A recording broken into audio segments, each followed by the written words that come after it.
નમસ્કાર મિત્રો, જે લોકોએ મારી ચેનલને સબસ્ક્રાઇબ કરી છે અને જેમને સબસ્ક્રાઇબ નથી કરી પરંતુ મારા વિડીયો જોવે છે એ દરેકનો ખૂબ ખૂબ ધન્યવાદ। આજનો ટોપિક છે મિત્રો કે માર્ચ મહિનાની અંદર તમે માત્ર 15 દિવસ છાશની અંદર 5 વસ્તુઓ ઉમેરીને પીશો તો માર્ચ મહિનાની અંદર 80 થી પણ વધારે પ્રકારના જે બીમારીઓ આપણા શરીરમાં થાય છે, જે રોગ થાય છે, એ રોગથી આપણે બચી શકીશું। અષ્ટાંગ હૃદય નામનો જે ગ્રંથ લખ્યો છે એની અંદર 5મા અધ્યાયમાં 34મા શ્લોકની અંદર ભાગવત ઋષિએ કહ્યું છે કે માર્ચ મહિનાની અંદર છાશની અંદર આ 5 વસ્તુઓ ઉમેરીને તમે ખાસ પીશો તો તમે 80 થી પણ વધારે બીમારીઓથી બચી શકશો।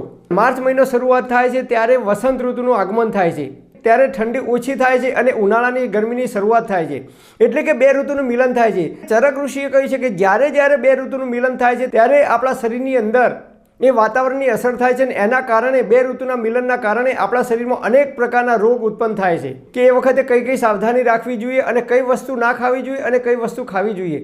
તો આજે આપણે માત્ર છાશની અંદર કઈ 5 વસ્તુઓ ઉમેરી અને ખાવી જોઈએ। ભાગવત ઋષિ, ચરક ઋષિ અને સુષુપ્ત ઋષિ આ 3 ઋષિઓએ આપણા ગ્રંથોની અંદર આ ઋતુની અંદર કેવી રીતે છાશ પીવી અને કઈ વસ્તુઓનું ધ્યાન રાખવું એ વાત કરી છે, એ આજે આપણે આ વિડીયોની અંદર ચર્ચા કરીએ અને સમજવાનો પ્રયત્ન કરીએ।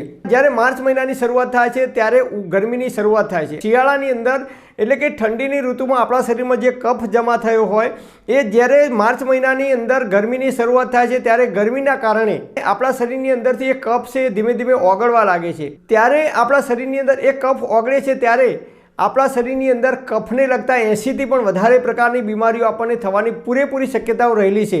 કફ વિશે આપણે થોડુંક સમજી લઈએ।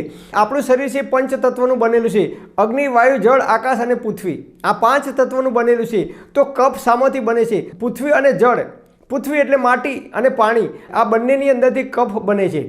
એટલે કે માટી અને પાણી બંનેને મિશ્રણ કરીએ જેને કાદવ કહીએ છીએ, કીચડ કહીએ છીએ, એ ટાઈપનો એક કીચડ આપણા શરીરમાં ઉત્પન્ન થાય છે જેનો સ્વભાવ ઠંડો હોય છે, ચીકણો હોય છે, એટલે એ જલ્દીથી શરીરમાંથી બહાર નીકળી શકતો નથી અને એને બહાર કાઢવા માટે આપણું શરીર છે એ બહાર કાઢવા માટે પ્રયત્ન કરે ત્યારે આપણે કહીએ છીએ કે ભાઈ કફ થઈ ગયો તો ઉધરસ આવે છે અને ઉધરસ આવે ત્યારે કફ બહાર નીકળે છે, એટલે આપણું શરીર એને ઉધરસ દ્વારા બહાર કાઢવાનો પ્રયત્ન કરે છે। તો કફ થઈ જાય તો છાશની અંદર કઈ 5 વસ્તુ નાખવાની? તો જે કફનાશક છે એ 5 વસ્તુ ઉમેરવાની કહી છે, એટલે કે સૂંઠ પાવડર, નંબર 2 કાળા મરીનો પાવડર, નંબર 3 લીલા ધાણા એટલે કે કોથમીર, જો લીલા ધાણા ના હોય તો સૂકા ધાણાનો પણ તમે ઉપયોગ કરી શકો છો, નંબર 4 હિંગ, નંબર 5 અજમો। આ 5 વસ્તુઓ ફરીથી એકવાર બોલું છું, છાશની અંદર આપણે કાળા મરીનો પાવડર, સૂંઠ પાવડર, લીલા ધાણા એટલે કે કોથમીર ના હોય તો તમે સૂકા ધાણા ઉપયોગ કરી શકો છો, જીરું અને ચપટી હિંગ એડ કરવી હોય તો કરી શકો છો, અને અજમો। આ 5 વસ્તુનો પાવડર બનાવી અને દરરોજ મોડી છાશ ખાવાનું કહ્યું છે। દહીં જમાવી અને છાશ બનાવવાની, એની અંદરથી માખણ કાઢી લઈ અને એ જે છાશ બને એ તાજી છાશ પીવાનું આપણને કહ્યું છે। દિવસમાં તમે 3 થી 4 વખત આ છાશ પી શકો છો। તો છાશની અંદર તમે અડધી ચમચી કે 1 ચમચી જેટલો મસાલો નાખી અને નિયમિત જો પીશો 15 દિવસ સુધી માર્ચ મહિનાની અંદર તો આપણા શરીરમાં જે કફ છે એ કફ ધીમે ધીમે ઓગળે છે। કફ થવાને કારણે આપણી જઠરાગ્નિ મંદ પડે છે અને જઠરાગ્નિ મંદ પડે છે ત્યારે આપણી પાચન ક્રિયા મંદ પડે છે અને એના કારણે આપણને ભૂખ લાગતી નથી, આળસ આવે છે અને એ કફ જો આપણી નળીઓની અંદર બ્લોકેજ થાય છે તો એના કારણે હાર્ટ એટેક પણ આવી શકે છે, થાઇરોઇડ થવો, હાર્ટ બ્લોકેજ થવું, એસિડિટી, ગેસ, આવી અનેક સમસ્યાઓ એના લીધે થઈ શકે છે।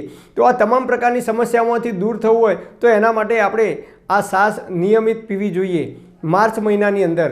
તો આ રીતે આપણે જો છાશ પીશું તો આપણા શરીરમાં જે કંઈ કફ છે એ કફ ધીમે ધીમે દૂર થાય છે અને છાશ પીવાથી આપણી પાચન ક્રિયા તેજ બને છે, આપણી જઠરાગ્નિ હેલ્ધી બને છે, સ્વસ્થ બને છે। એટલે છાશ પીવાથી આપણે જે કંઈ ખોરાક ખાઈએ છીએ એનું યોગ્ય રીતે અને ખૂબ ઝડપથી પાચન થાય છે, આપણી પાચન ક્રિયા એક્ટિવ થાય છે। છાશની અંદર આ 5 વસ્તુ નાખીને પીશું માર્ચ મહિનામાં 15 કે 20 દિવસ સુધી તો કફને લીધે જે કંઈ બીમારીઓ થાય છે એ બીમારીઓથી આપણે દૂર રહી શકીશું, એ બીમારીઓ આપણને નહીં થઈ શકે। પરમપિતા પરમાત્મા આપ સર્વેને તંદુરસ્ત અને નિરોગી રાખે એવી હૃદયપૂર્વક મારી પ્રાર્થના। Thanks for watching my video. Thank you.